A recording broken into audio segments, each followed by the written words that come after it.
ओं वंदे अहं श्रीगुरु श्रीजुत पदकमलं श्रीगुरून् वैष्णवांश श्रीरूपं साग्रजातं सहगणं रघुनाथान्वितं तं सजीवं साद्वैतं सावधूतं परिजनसहितं कृष्णचैतन्यदेवं श्रीराधाकृष्णपादान् सहगण ललिता श्रीविशाखान्वितं च। ओं अज्ञानतिमिरान्धस्य ज्ञानाञ्जनशलाकया चक्षुर्मिलितं येन तस्मै श्रीगुरवे नमः। गुरु ब्रह्मा गुरु विष्णु गुरुदेव महेश्वर गुरुरेव साक्षात् परं ब्रह्म तस्मै श्रीगुरवे नमः। वाञ्छाकल्पतरुभ्यश्च कृपा सिन्धुभ्यो एव च पतितानां पावनेभ्यो वैष्णवेभ्यो नमो नमः। नमो महावदान्याय कृष्णप्रेम प्रदायते कृष्णाय कृष्णचैतन्य नाम्ने गौरतीशे नमो। हे कृष्ण करुणा सिन्धु दीनबन्धु जगत्पते गोपेश गोपिकाकान्त राधाकान्त नमोस्तुते। तप्त काञ्चन गौरांगी राधे वृन्दावनेश्वरी वृषभानुसुते देवी प्रणमामि हरिप्रिये। ओं वृन्दावै तुलसी देव्यै प्रिया वै केशवस्य च विष्णुभक्तिप्रदे देवी सत्यवत्यै नमो नमो। पिता स्वर्ग पिता धर्म पिता हि परमं तप पितरि प्रीतिमापन्ने प्रियन्ते सर्वदेवता जननी जन्मभूमिश्च स्वर्गादपि गरीयसी। जय श्रीकृष्ण चैतन्य प्रभु नित्यानंद श्री अद्वैत गदाधर श्रीवासादि गौर भक्तबिंद। हरे कृष्ण कृष्ण कृष्ण हरे हरे हरे राम राम राम हरे हरे।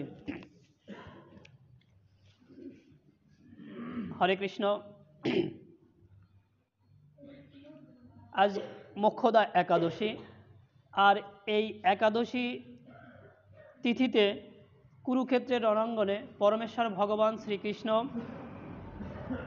अर्जुनेर माध्यमे आमादेरके गीता ज्ञान दान करेছিলেন। তাই আজকের দিনটাকে বলা হয় গীতা জয়ন্তী। অর্থাৎ আজকের এই তিথিতে আমরা গীতা পেয়েছিলাম। পরমেশ্বর ভগবান শ্রীকৃষ্ণ জগৎবাসীকে অর্জুনের মাধ্যমে গীতা জ্ঞান দান করেছিলেন। তাই আজকে গীতা পাঠ করা আমাদের প্রত্যেকের কর্তব্য। কারণ গীতা জয়ন্তী, গীতা এমন একটা ধর্মগ্রন্থ, এটা সকল সংকীর্ণতার ঊর্ধ্বে। গীতা এমন একটি ধর্মগ্রন্থ যেটা শুধু ধর্মের কথা বলে না, এটা আমাদের জীবনের কথা বলে। কারণ আমাদের জীবনের যে কোনো সমস্যার সমাধান গীতাতে আছে।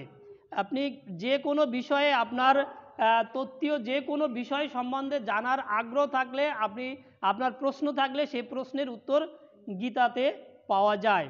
গীতা অধ্যয়ন করলে এবং জানলে আমরা সে বিষয়গুলো অতি সহজেই জানতে পারবো।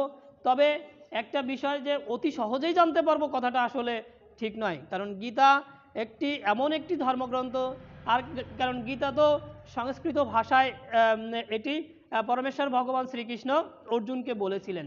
এটা মূল হচ্ছে দেবনাগরী ভাষা যেটাকে বলা হয়, অর্থাৎ সংস্কৃত ভাষায় পরমেশ্বর ভগবান শ্রীকৃষ্ণ অর্জুনকে দান করেছিলেন। তো আসলে গীতা কি সে সম্পর্কে আমাদের অবশ্যই জানা উচিত। গীতা কি এই বিষয়টা আমরা অনেকেই হয়তো জানি না, আবার অনেকেই জানি। তবে একটা বিষয় দেখেন, গীতা সাধারণত বানানটা কি গয় দীর্ঘী তয়াকার। এটাকে যদি একটু স্বাভাবিক আমরা এই দৃষ্টিকোণ থেকে বিশ্লেষণ করি তাহলে কি গ ই ত আ। গতে কি গভীর, দীর্ঘইতে ঈশ্বরীয়, ততে তত্ত্বের, আতে আলোচনা। তা গীতাটা হচ্ছে গভীর ঈশ্বরীয় তত্ত্বের আলোচনা। তো তা এইটা কি যে যখন আমরা জানি কি যে হস্তিনাপুরের রাজা ছিলেন কে? ধৃতরাষ্ট্র। তা ধৃতরাষ্ট্রের সন্তান ছিলেন কে? দুর্যোধন।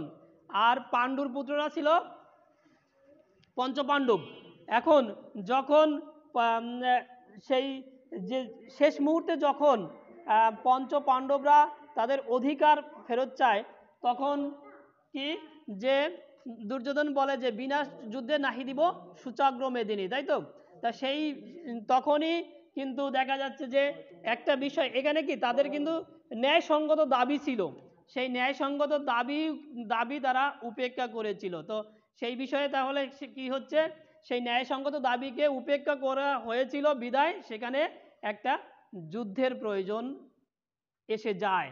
আর এই যুদ্ধের প্রয়োজন যখন এসে যায় তখন দেখা যাচ্ছে পরমেশ্বর ভগবান শ্রীকৃষ্ণ কিন্তু সেখানে উপস্থিত। আর সেই উপস্থিত শুধু নয়, সেই ভগবান শ্রীকৃষ্ণকেও কিন্তু সেখানে পক্ষপাত মানে পক্ষ নেওয়ার মানে তাকে নেওয়ার কথা বলা হয় না, পক্ষে দুই পক্ষকেই কিন্তু বলা হয় যে তোমরা কাকে চাও।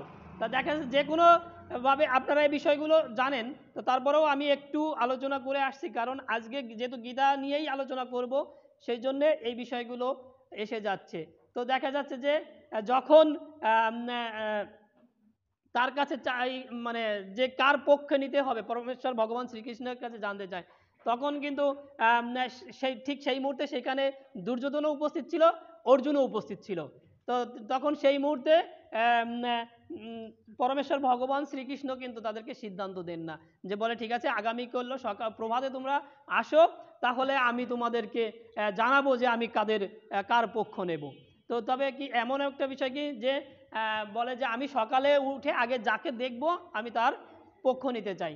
তো সেখানে দুর্যোধন একটু ছলনার আশ্রয় নেয়, যে সে আগে থেকেই এসে সেখানে বসে থাকে, রাত্রেই এসে বসে কোথায়, সে কৃষ্ণের মাথার কাছে বসে, এমনভাবে বসে যে দেখেন মাথা তো আমরা যখন মানে নিদ্রায় যাই তখন কি হয় যে আমরা উঠে আগে কি সামনের দিকে দেখি, পিছনের দিকে দেখি না, আর মাথাটা যেদিকে থাকে সেটা কি পিছনের দিকে থাকে। তো দেখা যাচ্ছে যে প্রভাতে যখন হলো তখন পরমেশ্বর ভগবান শ্রীকৃষ্ণ যখন নিদ্রা থেকে উঠলেন তখন আগে কাকে দেখলেন, অর্জুনকে দেখতে পেলেন, আর পিছনে ছিল কে, দুর্যোধন। তা সেই কারণে আর এখানে দুর্যোধনেরও ইচ্ছা ছিল যে তার কৃষ্ণকে দরকার না, দরকার কি কৃষ্ণের যে 18 অক্ষৌহিণী সৈন্য ছিল সেই সৈন্যদেরকে তার বেশি প্রয়োজন ছিল। তার যে সৈন্য ছিল সে জানতো যে কৃষ্ণ কি একা কি করতে পারে, তার এই ধরনের চিন্তা ভাবনা। কিন্তু কৃষ্ণ যে পরমেশ্বর ভগবান এই বোধ তো তার মধ্যে নাই, আর এই বোধটা যতক্ষণ না আসে ততক্ষণ আসলে আমরা কখনো সেই আমাদের সেই উপলব্ধি আসে না। আর পরমেশ্বর ভগবান শ্রীকৃষ্ণকে যদি আমরা বুঝতে না পারি তাহলে আমাদের এই জীবন যুদ্ধেও আমরা সব সময় হেরে যাব। আমরা যদি প্রত্যেকটা কাজে সেই পরমেশ্বর ভগবান শ্রীকৃষ্ণকে যদি আমরা সাথে মনে করি যে আমার সঙ্গে আছেন, তাহলেই কিন্তু আমরা সেই মানে জীবন যুদ্ধে জয়ী হতে পারবো। তা এখানে মানে গীতাটা হচ্ছে কি যে এটা কিন্তু ওই সেখানে বলছি। তারপর যখন যুদ্ধ শুরু হলো আর কি, যুদ্ধ শুরু হলে কি হলো যে অর্জুন যখন যুদ্ধ করতে আসলো তখন দেখে যে সব তার নিজের আত্মীয় স্বজন, তার কি সবাই সেখানে যারা আছে সবাই তার নিজের আত্মীয় স্বজন, এমনকি তার পিতামহ বিশ্বদেব, যিনি যাকে তারা পরম শ্রদ্ধা করতেন, সেই পিতামহ বিশ্বও তাদের প্রতিপক্ষ। তারপরে তাদের গুরুদেব দ্রোণাচার্য, সেও তাদের প্রতিপক্ষ। এই সব দেখে অর্জুন চিন্তা করলেন যে আমার পক্ষে যুদ্ধ করা সম্ভব নয়, কারণ আমি যুদ্ধে কাকে পরাজিত করব বা কাকে মারব, যাকে মারবো সে তো দেখা যাচ্ছে আমার গুরু, আমার পিতামহ, আমার ভাই ব্রাদার, তাহলে আমি কেন যুদ্ধ করব। তাহলে এই যে মানে এইখানে একটা বিষয় যে আমরা যেটা মনে করছি যে তাহলে একটু আগে আমি যে কথা বলেছি যে আমাদের সংসারের প্রত্যেকটা কাজের সঙ্গে, তাহলে আমাদের এইখানেই কিন্তু একটা বিষয় থেকে যায়, সেটা কি মানে এই যে বিষয়টা এখানে আমরা সিদ্ধান্ত নিতে ভুল করি। কারণ কি আমরা জীবন সংসারেও কিন্তু কিছু কিছু বিষয়ে যে সিদ্ধান্ত নিতে ভুল করি, সেই বিষয়টাই কিন্তু পরমেশ্বর ভগবান শ্রীকৃষ্ণ এই গীতাতেই বুঝিয়ে দিয়েছেন। মানে যে আমরা যে মানে দেখা যাচ্ছে মোহগ্রস্ত হয়ে থাকি, মানে আমরা অজ্ঞতার অন্ধকারে আবদ্ধ থাকি, সেই কারণে আমরা বুঝতে পারি না, আর বুঝতে পারি না বলেই আমরা সিদ্ধান্ত নিতে ভুল করি। আর সেই ভুলটা অর্জুনও করেছিলেন, আর তার ভুল ভেঙে দিয়েছিলেন কে, পরমেশ্বর ভগবান শ্রীকৃষ্ণ। এখন এই গীতাটা হচ্ছে সেই পরমেশ্বর ভগবান শ্রীকৃষ্ণ মাত্র 40 মিনিটে সেই কুরুক্ষেত্রের রণাঙ্গনে আজকের এই তিথিতে দান করেছিলেন। আর এই গীতাটা আবার এটা মহাভারতের একটা অংশ। গীতায় বিশ্ব মানে যে 25 থেকে 42তম পর্বের একটা পর্বটাই হচ্ছে গীতা। এই 18টা পর্ব মানে গীতা মহাভারতের 18টা পর্ব আর 25 থেকে 42তম এই যে 18টা পর্ব, এইটাই হচ্ছে গীতা। এই আর গীতায়ও দেখবেন 18টা অধ্যায়, মানে অষ্টাদশ অধ্যায় নিয়ে যাচ্ছে গীতা। এই গীতায় মোট 700 শ্লোক আছে। এই 716-কে কে কয়টা বলেছিল আপনারা এখানে কে কে জানেন? সবাই বলতে পারেন যে গীতায় পরমেশ্বর ভগবান শ্রীকৃষ্ণের নিজের বলা শ্লোক কয়টা, তারপরে অন্য কে কয়টা বলেছিল, এই শ্লোক সম্পর্কে আপনাদের কার কার ধারণা আছে? গীতার প্রথম শ্লোকটা কে বলে? ধৃতরাষ্ট্র। ধৃতরাষ্ট্র উবাচ, বলে না, ধর্মক্ষেত্রে কুরুক্ষেত্রে সমবেতা যুৎসব মামকা পাণ্ডবস্যৈব কিম কুর্বত সঞ্জয়। অর্থাৎ ধর্ম না, সঞ্জয়কে উদ্দেশ্য করে ধৃতরাষ্ট্র বলেছিলেন, এটা ধৃতরাষ্ট্রের উবাচ, সঞ্জয়কে উদ্দেশ্য করে। অর্থাৎ সঞ্জয়ের কাছে জিজ্ঞাসা করছেন, হে সঞ্জয়, ধর্মক্ষেত্রে কুরুক্ষেত্রে সমবেত হয়ে আমার পুত্র এবং পাণ্ডুর পুত্ররা কি করলেন তা আমাকে বলো। এই যে জিজ্ঞাসা করলেন, কারণ ধৃতরাষ্ট্র জন্মান্ধ ছিল, তিনি জানতে পারতেন না, আর সঞ্জয় কি দিব্য জ্ঞান সম্পন্ন ছিলেন। যুদ্ধে কি হচ্ছে সেইটা এখান থেকে দিব্য জ্ঞানে সঞ্জয় ধৃতরাষ্ট্রকে বলছিলেন, সেইটাই হচ্ছে গীতা। এখানে গীতার একটা শ্লোক বলেন ধৃতরাষ্ট্র, আর সঞ্জয় বলেন 40টা শ্লোক, 40টা, এইটা কয়টা হলো 41, আর অর্জুনের আছে 85টা, আর পরমেশ্বর ভগবানের আছে 574টি। এই যোগ করলে হয় 700 শ্লোক। গীতাকে সপ্তশতীও বলা হয় এই জন্যে। মোট 700 শ্লোক। তাই একটা শ্লোক বলেন হচ্ছে ধৃতরাষ্ট্র, সঞ্জয় বলেন 40টি, আর অর্জুন বলেন 85টি, আর পরমেশ্বর ভগবান বলেন 574টি। এই সব কয়টি মিলে হয় 700 শ্লোক। এই 700 শ্লোক বলেন হচ্ছে মানে গীতা, এই 700 শ্লোক নিয়েই হচ্ছে গীতা। সুতরাং এই গীতাটাকে দেখেন, আরো বলা হচ্ছে যে সর্বপুনিষদ গাব দগ্ধা গোপাল নন্দন পার্থর বৎস সুধীর ভোক্তা দুগ্ধ গীতামৃত মহৎ, গীতামৃতং মহৎ। অর্থাৎ বলছে কি, সর্ব উপনিষদ হচ্ছে কি গাভী স্বরূপ, সর্বোপনিষদ হচ্ছে গাভী স্বরূপ। সেই গাভীর দুগ্ধের দহনকারীকে ভগবান শ্রীকৃষ্ণ, এবং গাভী দহনের সময় যে বাসুরের প্রয়োজন হয় সে বাসুর হচ্ছে অর্জুন, আর দুগ্ধরূপ অমৃতময়ী, দুগ্ধরূপ অমৃতটাই হচ্ছে গীতা। আর এইটা পান করে কে? পান করেন বা আস্বাদন করেন অর্জুন, তো বাসুর আস্বাদন করতে সাহায্য করে, বলছে না, আস্বাদন করেন হচ্ছে সুধীজন, মানে আমরা। অর্থাৎ মানে ওই যে বলছে না, গীতা জ্ঞানটা দান করেছে কার মাধ্যমে? অর্জুনের মাধ্যমে। অর্জুনকে পরমেশ্বর ভগবান শ্রীকৃষ্ণ বলেছিলেন। কিন্তু আসলে ওই যে যখন মানে গাভী দহন করা হয় তখন কি প্রথমে ও যে গাভী মানে বাসুরে কিছুক্ষণ সে বাট থেকে দুধ মানে দুগ্ধ মানে টেনে ছেড়ে দেয়, তারপরে কি যেটা নেয় সেটা আমরা আস্বাদন করি। মানে আমরা দুধকে যেমন বলা হচ্ছে যে অমৃত, মানে গীতার অমৃত, ঠিক সেই অমৃতটাকেই আমরা আস্বাদন করি। কারা? সুধীর ভক্তজন। তা আসলে এইটা আস্বাদন করা মানে প্রত্যেকটা মানুষের কর্তব্য। কিন্তু আসলে আমরা যেটা বলি যে গীতা পাঠ করা খুব দুরূহ বিষয়, এই বিষয়টা, এই কথাটা থেকেই আমাদেরকে বেরিয়ে আসতে হবে যে আমরা আমাদের অনেক সন্তানদেরকে গীতা স্পর্শ করতে দেয় না, এই ওটা পাঠ করলে ভুল হবে, ভুল হলে অপরাধ হবে, এই বিষয় থেকে বেরিয়ে আসতে হবে। আপনি আপনার সন্তানকে গীতা পাঠ করতে অভ্যস্ত করেন, ভুল হোক, ভুল হলেও কিন্তু সে আস্তে আস্তে তার ভুলটাকে সংশোধন করতে পারে। আমরা কি করি? গীতাটাকে লাল কাপড়ে মুড়ে ঘরে রেখে দেই, শুধু পূজা করি। গীতা অবশ্যই পূজনীয় এবং পূজ্য, মানে অবশ্যই পূজা করতে হবে, কিন্তু সেটাকে শুধু পূজা করলে হবে না, আস্বাদন করতে হবে। আস্বাদন না করলে তার যে, আমরা যদি প্রসাদ আস্বাদন না করি তার স্বাদ কি গ্রহণ করতে পারবো? কখনো না। ঠিক তেমনি যদি গীতাকে যদি আমরা আস্বাদন না করি তাহলে কিন্তু আমরা গীতার সেই মানে অমৃতকে আমরা উপলব্ধি করতে পারবো না, সেই অমৃত যে স্বাদটা সেইটা আমরা কখনো পাবো না। তাই আমাদেরকে অবশ্যই গীতা আস্বাদন করতে হবে, আমাদের নয় শুধু আমাদের সন্তানদেরকে আস্বাদন করার অভ্যস্ত করতে হবে। আর ওই যে কথা বলছি যে আমরা শুধু ভুল মনে করেই শুধু আমরা সন্তানদেরকে দূরে রাখার চেষ্টা করি, এই ধারণা থেকে বেরিয়ে আসতে হবে। দক্ষিণ ভারতে আমি একটি ছোট একটি উপমা মানে দৃষ্টান্ত বলছি।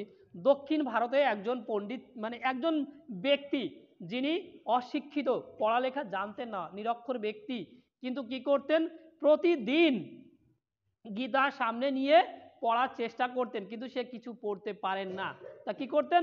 অঝরে কাঁদতেন। তা দেখা যাচ্ছে তার প্রতিবেশী যারা আছে তারা তো জানে যে এ নিরক্ষর ব্যক্তি, লেখাপড়া জানে না। তা সে যখন গীতা পাঠ করতো দেখা যায় ঢিল ছুঁড়তো বা তাকে অবজ্ঞা করতো, এইভাবে মানে বিভিন্ন সময় তাকে হেনস্থ করার চেষ্টা করতেন। কিন্তু শ্রীমন মহাপ্রভু, যিনি কলির পাবন অবতার, যিনি আমাদেরকে এই মানে কলির মানে জীবকে তরানোর জন্যে স্বয়ং মানে রাধা কৃষ্ণের মিলিত তনুরূপে আবির্ভূত হয়েছিলেন, তিনি সেই পথ দিয়ে যাচ্ছিলেন।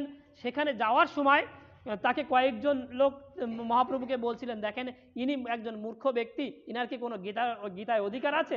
ইনি গীতা পাঠ করেন, কিচ্ছু বোঝেন না, মানে এরকমভাবে করেন, গীতাকে অসম্মান করছেন। সেই কথা বললো তাই, তাহলে আমি একটু যাই ওনার কাছে, দেখি, জিজ্ঞাসা করে দেখি। তখন শ্রীমন মহাপ্রভু তার কাছে যেয়ে প্রথমে কিছু বললেন না, দেখলেন যে কিছুক্ষণ তার পাশে বসে উপলব্ধি করার চেষ্টা করলেন, দেখে যে আসলে কিছু মানে তিনি বলছেন না, শুধু গীতা সামনে নিয়ে কাঁদছেন। তখন কিছুক্ষণ পরে মহাপ্রভু তাকে জিজ্ঞাসা করলেন যে তুমি কাঁদছো কেন? তুমি কি গীতা পড়তে পারো? কয় না। তুমি গীতা সামনে নিয়ে বসে কাঁদছো কেন? কয় আমি যখন কাঁদছি তখন দেখছি, আমি যখন গীতা সামনে নিয়ে খুলে বসি তখন দেখি যে কুরুক্ষেত্রের রণাঙ্গনে পরমেশ্বর ভগবান শ্রীকৃষ্ণ সেই অর্জুনকে তার সেই দিব্য জ্ঞান দান করছেন, আর সেই আমার কর্ণকুহরে চলে আসে। এই যে দেখেন, মানে গীতা কি, গীতা তার আপন মহিমায় কিন্তু আমাদেরকে মানে তার স্বমহিমায় আমাদেরকে মানে আস্বাদন করার সুযোগ করে দেন। তাই গীতাকে যদি আমরা শ্রদ্ধা করি, ভালোবাসি, গীতাকে আস্বাদন করার চেষ্টা করি, সে নিজেই কিন্তু আমাদের আস্বাদন করার সুযোগ করে দেবে। তাই যে ভুল ভ্রান্তি যা কিছু আছে, একটা সময় সেই ভুলগুলো কিন্তু আপনা আপনি দূরীভূত হয়ে যাবে। এইটাই হচ্ছে গীতার মানে জ্ঞান, এবং গীতার অপ্রাকৃত মানে পরমেশ্বর ভগবানের অপ্রাকৃত দান, সেই অমৃত এটা।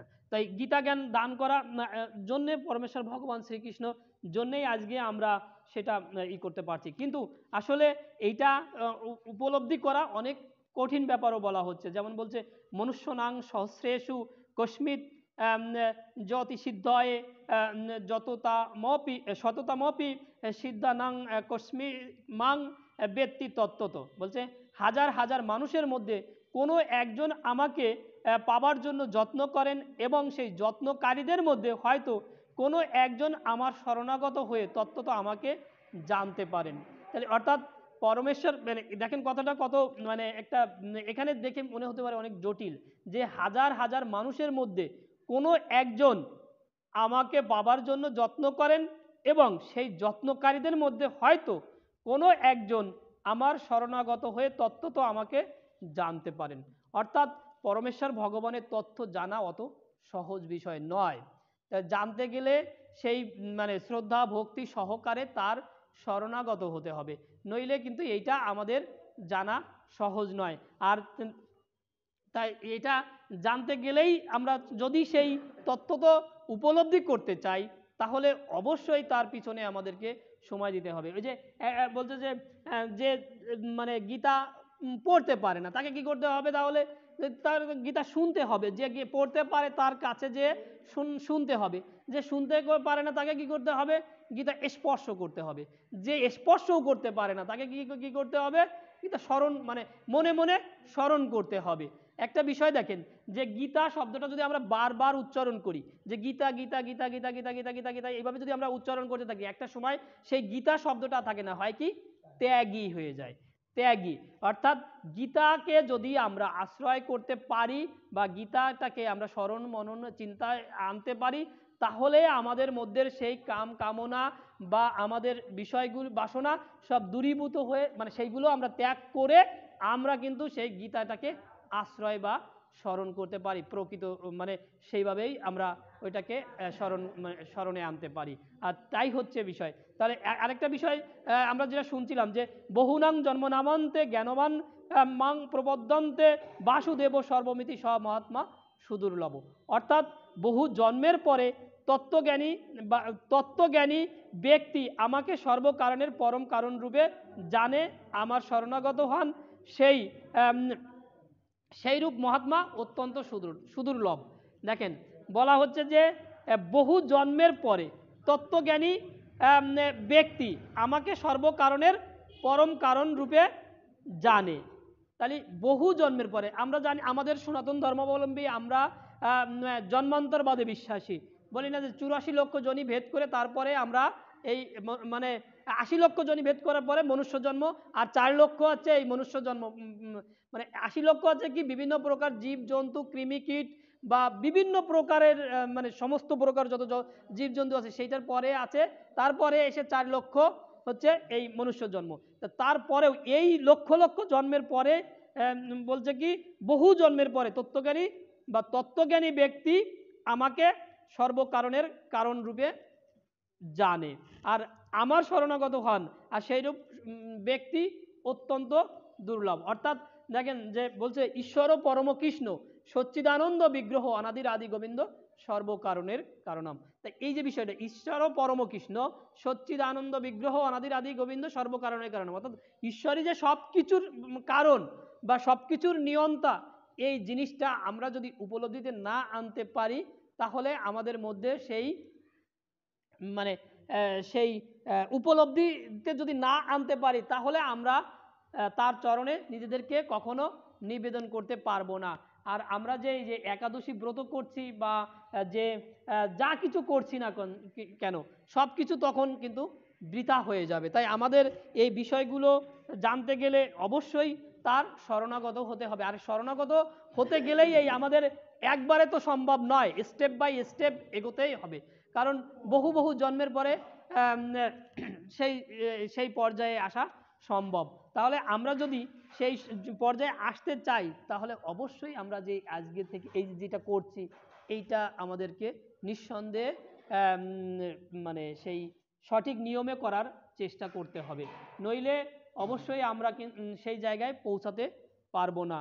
কারণ ওই যে সেই শঙ্করাচার্যের একটা কথা আছে, পুনরপি জনম পুনরপি মরণ পুনরপি জননী জঠরে শয়ন, অর্থাৎ বারবার আমাদের আসতে হবে, বারবার যেতে হবে, কিন্তু আমাদের যে গন্তব্য অর্থাৎ আমরা যে সেই মানে ভজিব বলে সংসারে এসে সেই আমরা সেই মায়ায় বদ্ধ হয়ে আবার তাকে ভুলে গেলাম, এই বিষয়টা যদি হয় তাহলে তো আমাদের এই আসা আর যাওয়া শুধু বৃথা হয়ে যাবে। আমরা মানুষ কি সৃষ্টির শ্রেষ্ঠ জীব, এই বিষয়টাকে আমাদের বুঝতে হবে। মানুষ সৃষ্টির শ্রেষ্ঠ জীব, অর্থাৎ বলা হচ্ছে যে ভাগবতে বলছে যে জীবের সকল প্রকার সুকৃতির ফলেই হচ্ছে মনুষ্য জন্ম লাভ করা হয়। তার মানে দেখেন কত শত জীব আছে, লক্ষ লক্ষ জীব, এই লক্ষ লক্ষ জীব জন্মগ্রহণ করছে, কিন্তু মানুষ তো অনেক পরে এসে হচ্ছে। কখন হচ্ছে? যখন আমাদের সেই সুকৃতি অর্জিত হচ্ছে, সর্বপ্রকার সুকৃতি আমরা পেয়ে যাচ্ছি, তারপরেই আমরা হচ্ছে মনুষ্য দেহ ধারণ করছি। এখন মনুষ্য দেহ ধারণ করার পরেও যদি আমাদের একটু আগে যে কথা বলছিলেন যে আমরা মনুষ্যত্ব অর্জন যদি না করতে পারি, আর মনুষ্যত্ব অর্জন যদি না করতে পারি তাহলে তো আমরা মানুষ হিসেবে গণ্য হব না। কারণ একটা কুকুরের বাচ্চা বা বিড়ালের বাচ্চা কিন্তু জন্মগ্রহণ করা মাত্রই সে কুকুরের বাচ্চা বা বিড়ালের বাচ্চা, কিন্তু মানুষ জন্মগ্রহণ করা মাত্রই মানুষ নয়। মানুষ হিসেবে তাকে যদি গ্রহণযোগ্যতা পেতে হয় তাকে 5টি গুণাবলী অর্জন করতে হয়, যেটা একটু আগে আমরা শুনেছি। তাই এই 5টি গুণাবলী অর্জন না করতে পারলে আমরা কিন্তু মনুষ্যত্ব অর্জন করতে পারবো না। তাই এই জন্যে এই 5টি গুণাবলী অর্জন করাটা আমাদের মনুষ্যত্ব লাভের প্রথম সোপান। আর একটা বিষয় কি, মানুষ হিসেবে যখন আমরা জন্মগ্রহণ করছি সনাতনী দৃষ্টিকোণ থেকে আমরা কিন্তু 5টি ঋণের সঙ্গে জড়িয়ে যাই। একটা হচ্ছে দেব ঋণ, ঋষি ঋণ, পিতৃমাতৃ ঋণ, তারপরে ভূত ঋণ, নৃঋণ। এই যে ঋণগুলো, এই ঋণগুলোও পরিশোধ করা আমাদের কর্তব্য। আর এই ঋণগুলো সম্পর্কে জানতে গেলেই আমাদের তো সেই দেবঋণটা কি, যে ঈশ্বরের কাছ থেকে আমরা যে কৃপা পাচ্ছি, এই বিষয়টা অবশ্যই অন্য আরেকদিন আমি আলোচনা করেছিলাম, তাই ওদিকে আর যাচ্ছি না। তাহলে সেই এখানে আমরা যে ভগবানের যে যে গীতা থেকে আমরা যে আরেকটি বিষয় যেটা জানতে পারি, যে গীতার একটা শ্লোক আমরা অনেকেই জানি এবং একটা বিষয় নিয়ে, যেটা যে অনন্য চিন্তয়ন্ত মাং যে জনা পর্যুপাসতে তেষাং নিত্যাভিযুক্তানাং যোগক্ষেমং বহমহম। অর্থাৎ কি বলছে, যে সকল ভক্তগণ অনন্য চিত্ত হয়ে সর্বদা আমাকে উপাসনা করে, আমাকে নিত্য অনন্য চিত্ত, সে সমস্ত ভক্তের যোগ এবং ক্ষেম আমি বহন করে থাকি। ক্ষেম মানে কি? ক্ষেম বলা হয় যে লব্ধ বস্তু সংরক্ষণ, অর্থাৎ আমাদের প্রয়োজনীয় বস্তুর যে বিষয়টা, এটা ভগবান নিজেই বহন করেন। এটা অনেক সময় দেখা যাচ্ছে যে, তাহলে একটা জিনিস চিন্তা করেন, আমরা যে চিন্তা করছি, এই চিন্তা, ওই যে একটা কথা আছে না যে ভাবছো বসে চলবে কি সে, ভাববার তুমি কে, ভাববার যিনি ভাবছেন তিনি, তুমি ভাবো তাকে। তা অর্থাৎ আমরা যদি তাকে সেই অনন্য চিত্ত হয়ে যদি তাকে ভাবতে পারি, তাহলে সে আমাদের সব কিছুই করে দেন।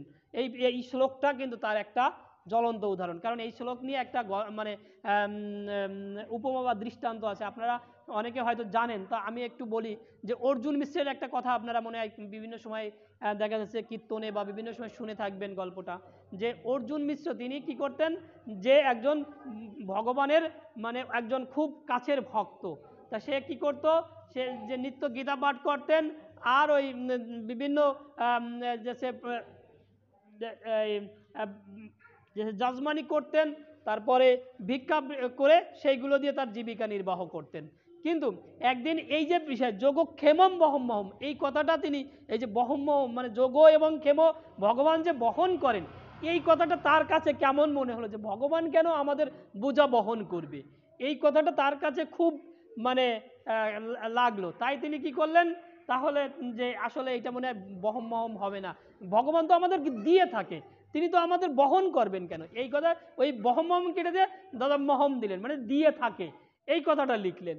এই কথাটা লিখলে কি হলো, যে এই লেখার পরে অর্জুন মিশ্র মানে ভিক্ষায় চলে গেলেন।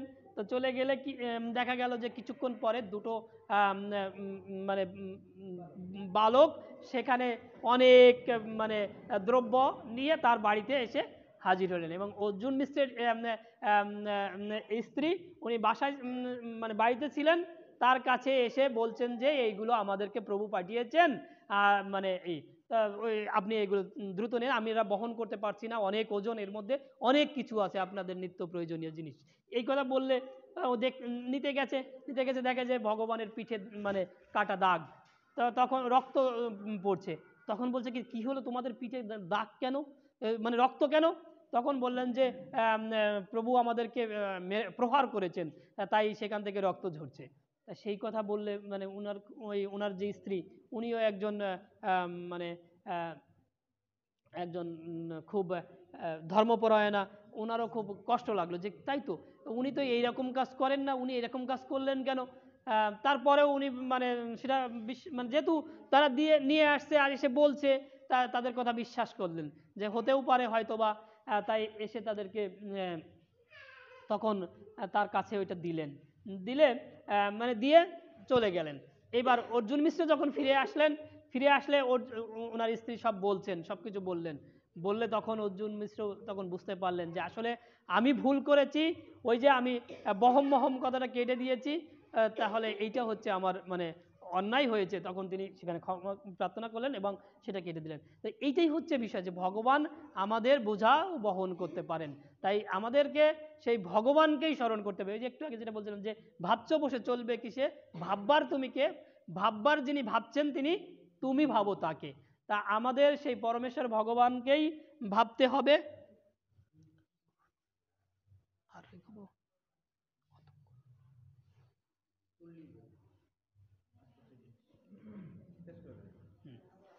তো আসলে আমাদের শীতের রাত, অনেকেই অনেক মাতাজিরা আগেই বলেছিলেন যে বেশি রাত করা যাবে না, সেটাও ঠিক। কারণ এই শীতের রাতে আমাদের প্রত্যেকে যেহেতু একাদশী করে আসছেন, অনেকেই ক্লান্ত আছেন, বাড়িতে যে বিশ্রাম নেবেন সেইটাই। তো আপনাদের সকলের চরণে আমার দণ্ডবত প্রণতি নিবেদন করছি। আমার এই আলোচনার মধ্যে যদি কোনো ভুল ভ্রান্তি হয় আপনারা ক্ষমা সুন্দর দৃষ্টিতে দেখবেন। আপনারা সবাই ভালো থাকেন, সুস্থ থাকেন, আর আমাকে আশীর্বাদ করবেন, এই প্রার্থনা রেখে আজকের মতো পাঠ এখানেই বিশ্রাম রাখছি। হরে কৃষ্ণ কৃষ্ণ কৃষ্ণ হরে হরে, হরে রাম রাম রাম রাম হরে হরে।